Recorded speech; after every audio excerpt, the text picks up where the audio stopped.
Hello neighbors, it's Brad here at eTrailer, and today we're taking a look at installing the REDARC Tow-Pro Brake Controller on a 2016 Jeep Grand Cherokee.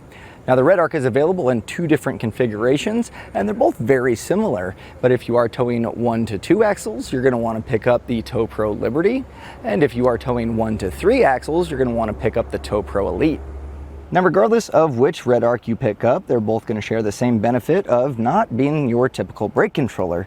And when you think brake controller, normally you think a big chunky piece that's going to be down here to where you can hit your knees on it every time you get in the vehicle, and they're generally pretty unsightly. It's not the case with REDARC. They've done a great job of making something that's equally as usable, but also a lot more OEM, a lot cleaner, and way less of a footprint. And you can see this is all controlled just by the turn of a knob. You still have your manual override by pressing, and you still can adjust your gain. Now, you don't have your fancy screen like you would on a normal brake controller, but you still get all the uses of one in a very nice package, and it keeps your interior looking really good.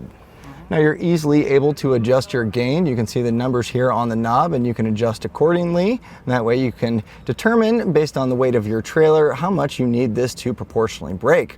Now if you want a manual override, no problem. You'll just simply push the button and you still have that manual override function. You can also go into a user controlled, and that way you can apply it to wherever you want. That way it's not proportionally braking to whatever your vehicle's doing just by the quick double tap of the button.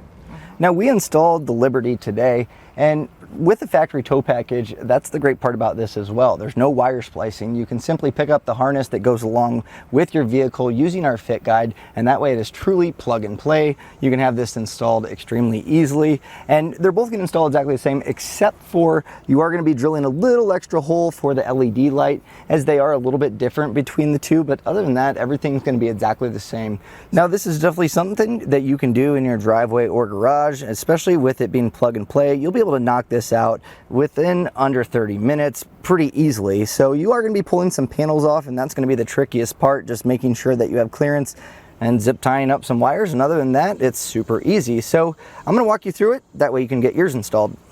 Now, the REDARC is a pretty easy installation, and one of the first things that we need to do is determine where our plug is. So if you have that factory tow package, we'll be looking for a plug that this will go into, and this will go into our module. We can figure out where to mount that later, but we also need to determine where we want to put our brake controller. So the REDARC's footprint is going to look similar to just this knob. It's just going to be mounted somewhere around this area, and there are a few options, but honestly it seems like the best for this is going to be right about here. That's going to give us clearance behind there, and it's still going to be easily accessible, and you'll be able to see it illuminated with that number up top to know exactly where your gain is set. So we're going to start by pulling some of the panels out so we can gain access not only to our plug, but also to be able to mount up our controller.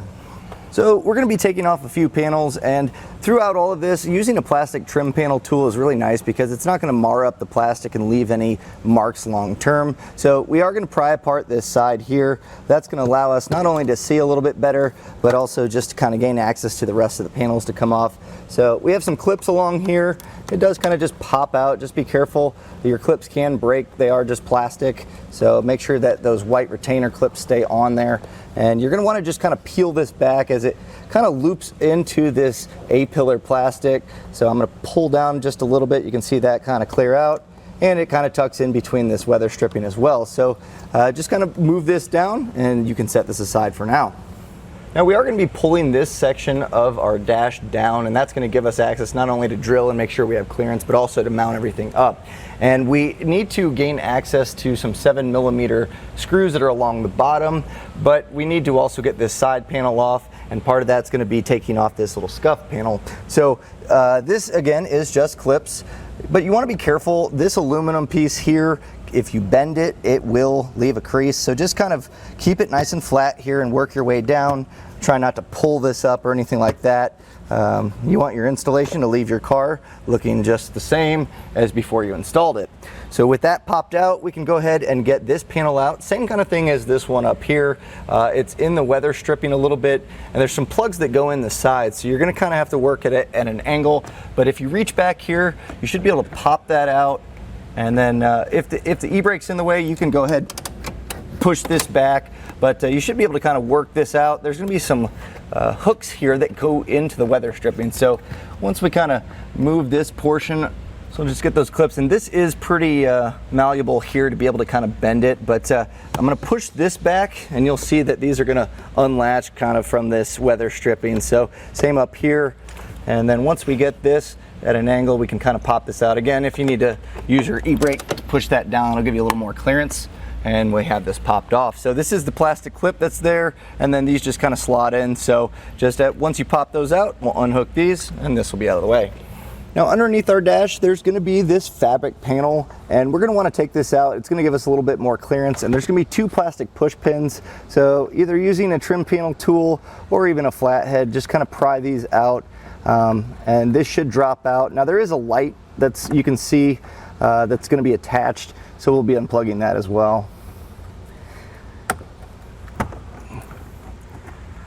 And this just kind of is tucked a little bit in the plastic here, so just kind of pull that down, and then this is going to be just that little ambient light that's underneath there. So I'm going to go ahead and unplug this so we can get this completely out of the way.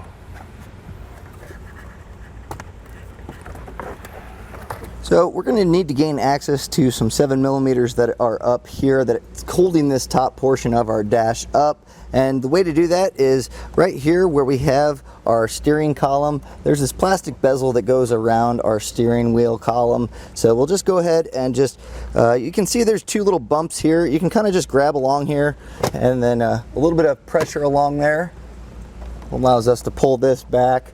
And that's going to give us access to 7mm screws. There's 1 here, and then there's going to be 1 on the other side that's identical. So with an extension and a 7mm socket, I'm going to go ahead and get those removed.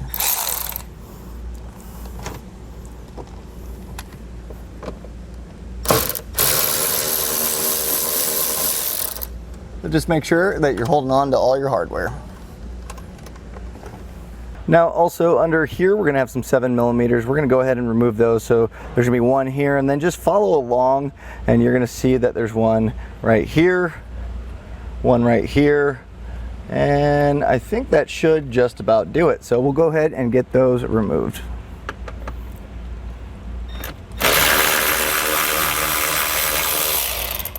Now with those screws underneath popped out, that's going to allow us to safely get this portion pulled out. So there are going to be some clips here, so just kind of work your way down.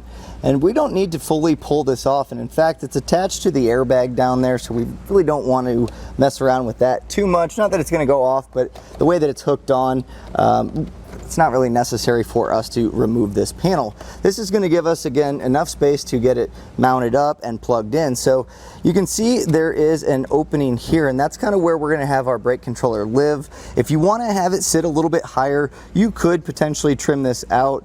It's just plastic and there's nothing behind it. So if you wanted to, you could notch this if you do want a higher mounting point, but just to save time and make it a little bit easier, you can go ahead and put it down here.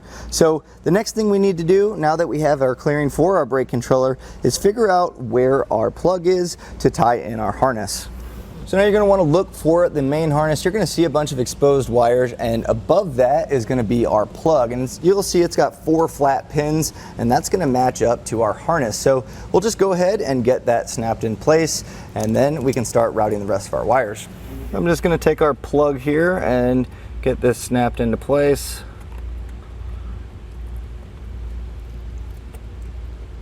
It's kind of a tight spot here, but right there, we got a nice little clean snap sound.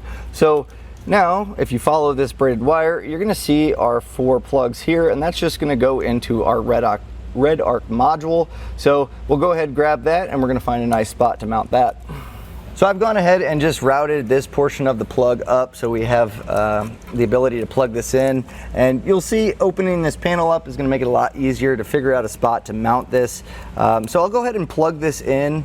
And before we mount this up, we also have to kind of determine this plug. Now this is kind of interesting. It's neat design here. You can see this one has a 90 and this is kind of just a straight wire, and you can use either one. And the reason they do that is sometimes you run into clearance issues. The brake controller is relatively short, but sometimes just clearance behind it can make a difference, and having a plug that's straight versus curved can also make a difference as far as that space. So what we need to do is get our brake controller mounted up, And that way we can determine which side of the plug we're going to use, and then we'll be able to route this all together, clean it up with some zip ties, and that should be about it.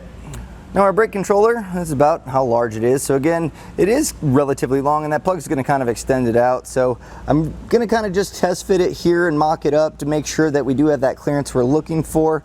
And then once we kind of determine where we want it, this is going to be the locking collar. We're going to need to drill it out. A hole here that will allow this to pass through, and that's going to lock it in place. Now it's going to be a 3/8 drill bit, and that should be perfect, as you can see, to kind of align that collar in there. Now there's also going to be a small 1/8 of an inch hole that we're going to be drilling, and that's for this little LED here so it can illuminate. So first I'll make our large hole, and then we can kind of line up and make our smaller hole for our light to pop through. So just kind of holding it in place where I think it would look good here. I'm going to just kind of slightly close this, and I am seeing that there are going to be some clearance issues. So either it's going to go really low, or we're going to need to go over to the side.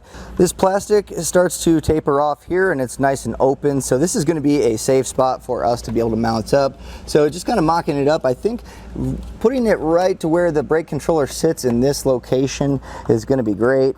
You can see it's open there. So I'll go ahead and kind of just put my finger here and see where this is going to close up, and I'll just go a little bit lower. So it's going to sit right about here. So I'm going to go ahead and make my drill.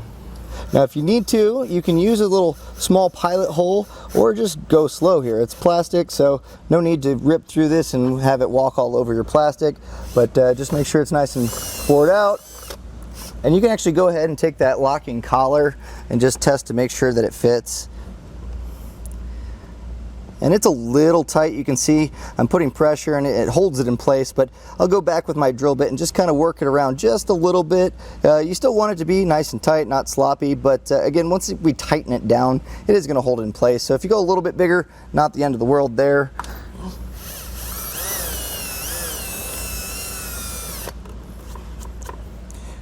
And that's going to be a lot better. So what I'll do is I'll take our brake controller, and you can see where our light is. So what I can do is use this and kind of determine where that light's going to be, and then I'm going to take my 1/8 of an inch drill bit and just go ahead and make the hole. Now you're going to want this centered up because that light's going to illuminate where our gain is going to be. So having this in the 12 o'clock position is going to be the best bet.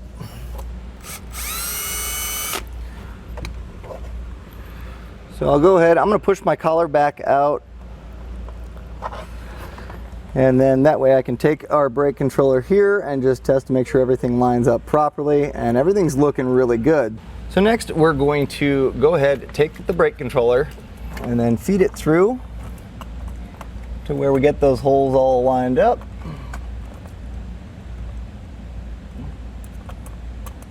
I see a little bit of flashing here, and that could hinder it from getting tight and sitting nice and flush here. Plus this just like square here, just for the rigidity that they molded in, could kind of get it in the way to where it's not going to be as flush as we want. So I might just take a utility knife, kind of cut that out so it has a nice flat mounting spot. Now you're going to see that there's this little collar here, and this is going to become an indicator of exactly where our switch is going to be indicated. So we need to make sure there's a little portion here that can sit recessed. So if you need to enlarge that hole a little bit to kind of get this to press into place so it sits flush, by all means you can go ahead and do that. Mine's pretty close here, and I think once we tighten down that collar, it's going to cinch this up nice and clean. You can see it almost holds itself in place. So what I'll do is take our brake controller here. Now that it's nice and cleaned up back there, I just cut back some of that flashing and plastic so it does sit nice and flush. And we'll just put the knob through. And our light sits there as well. And we'll go ahead and put this collar here, and then we're going to follow this up with that little locking collar here, so have that handy. So as you're kind of holding the brake controller in place, we'll put our little collar there. I'm trying to get holding them all in place, but once we get this threaded on, that's going to allow it to kind of hold in place. So let me get this handy. So I've just kind of got it started here, and what I'm going to do is make sure that I hold my brake controller, kind of push it as far forward as possible so we can get some threads really going. And then I have a 12mm socket. I'm just going to hand tighten this in place, just making sure that we keep this collar aligned as it gets tighter. That way we have it perfectly in that hole that we drilled. And we don't really need to get too crazy as far as tightening this down. In fact, me just using a socket by hand will probably be enough to really hold this in place and be snug. So go ahead and get it tightened down. And once you have that collar tightened down and it's mounted up nice and secure, what you're going to want to do is obviously test to make sure that there's clearance by kind of just slipping the dash back in place. So just kind of make sure those clips kind of go in and that it can snap in without any interference. So we're looking like we're good here. So what I'm going to do is get our cable, and it does look like the way that our brake controller is orientated, we're going to be able to use either side of the cable. Doesn't really matter too much. So I'll go ahead and plug one side into the back. I'm going to use the 90, just might as well, and it just snaps in. It's an Ethernet style cable here. So now with this in place, we have this portion of the cable, and this is just going to go into the other end of the module. But we're going to want to make sure that we have this nice and tidy, so making sure that we connect this once we kind of have a good plan of where we want to mount this, and that way all the extra cables not just dangling back there. This also needs to be solidly mounted. Now you can use zip ties to go around here, but you're going to want it on a portion to where it's not going to rotate. The way this works is kind of with motion. It'll actually determine whether or not the brakes are going on. So it's important to have this solid on the vehicle. So I'm going to find a nice spot here, get my wires tucked up, and then we can make our connection, and I'll show you how I did it. So now I have it all zipped up and plugged in, and there's a support beam that kind of runs up and curves over, and that's just a support on the dash. So I used that, it's a solid place, ran 2 zip ties and cleaned up my wiring. So now we need to make sure that it's all working. And the best way to make sure that it's working is to dial this all the way counterclockwise, that way it's zeroed out, and then take your knob here, take the 0, and line that up with our indicator here at that 12 o'clock position. And as we push it in, we're going to see that light up blue. So that definitely means that we have power. So all we need to do is get everything popped back in place and all of our panels in, and then we can go ahead and get to using our brake controller. So now I have everything back in, and we can see it's lighting up, looks really good. And all that's really left to do is take this out, and it's going to learn its position. So since we mounted that module up here, it needs to find itself, and that's going to be based on that motion. As we brake, it's going to start sensing that. So that's why it's important to mount it up solid. So this will calibrate itself just with normal driving. So just pick it out, hit the brakes maybe a few times just throughout normal driving, and by the time you're ready to hook up to your trailer and use it, it'll be ready to go. And that was a look and installation of the REDARC Tow-Pro proportional brake controller on a 2016 Jeep Grand Cherokee.